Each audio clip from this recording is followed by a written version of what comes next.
Thank you, Mr. Sakai, for joining me on the broadcast.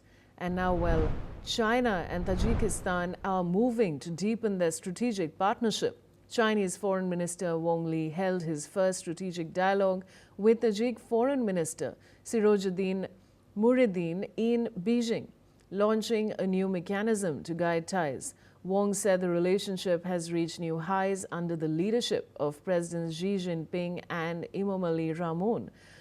Both sides agreed to boost trade, investment, and belt and road cooperation. China said it'll support Tajikistan's security efforts and oppose any external interference in its internal affairs. They also pledged stronger cooperation on counter-terrorism, regional security, and Afghanistan. And now I have my guest joining me on the broadcast, Andrew K.P. Leong, China strategist. And he's joining me from China's connectivity to the global south in particular, but also bypassing the choke points, for example, in the South China Sea through the Malacca Straits, and also bypassing the other problematic choke points along the Red Sea, on which China's input of China's economic lifeblood depends through the sea lanes of communications. Now, this Belt and Road Initiative is overland with pipelines and also rail transport. It bypasses these choke points, but also connects China with Central Asia.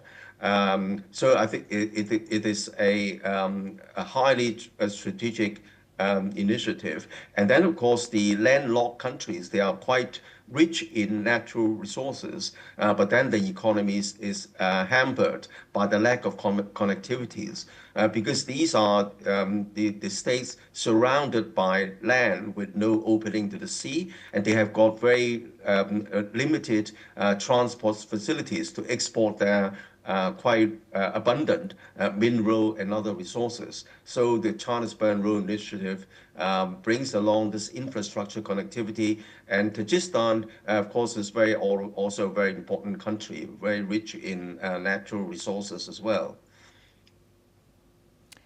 Andrew. Now, how do you see the leadership of Presidents Xi Jinping and Emomali Rahmon? Because Wang has also said that the relationship has reached new heights under their leadership.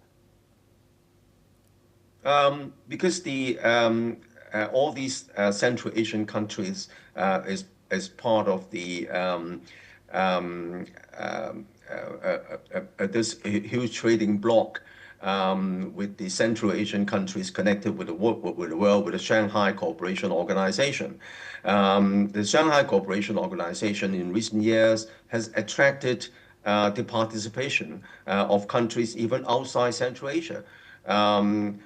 Countries have seeing this connectivity as also bringing economic benefits and geopolitical benefits to them. So again, it's a very important conduit for the global south.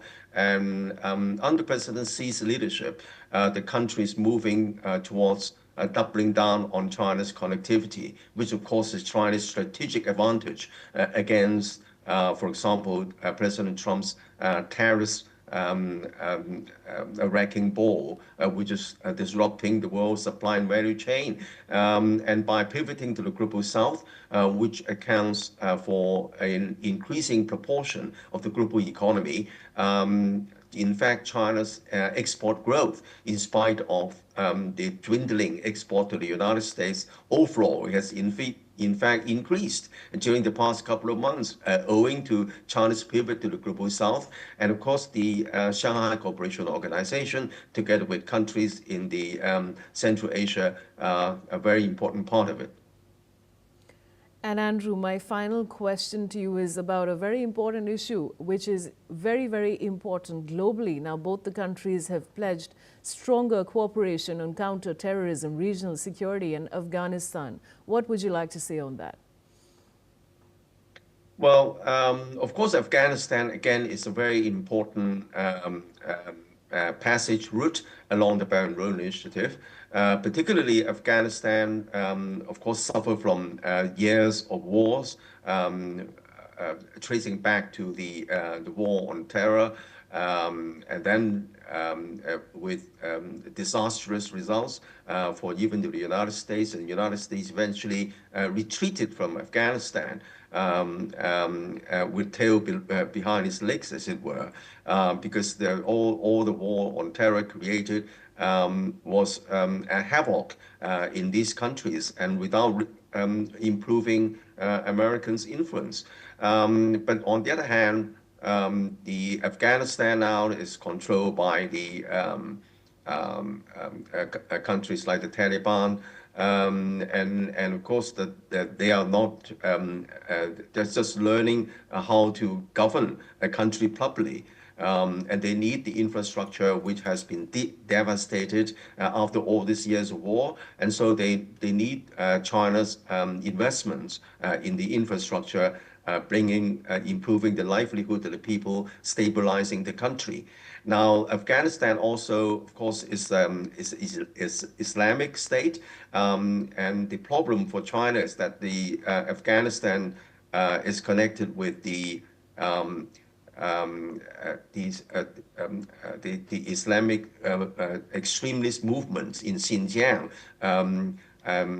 wanting to declare some sort of an independence. And of course, this is an extremely sensitive red line for China. But Afghanistan government is now being able to contain these elements, and is able to because they want, above all, connecting with China's economy, bringing livelihood, improving the livelihood of their economy, which has been completely devastated because of the war. So I think that there are lots of opportunities for Afghanistan and China to form a better relationship in spite of these separatist movements connected with the Andrew, we're running short of time, but I thank you for joining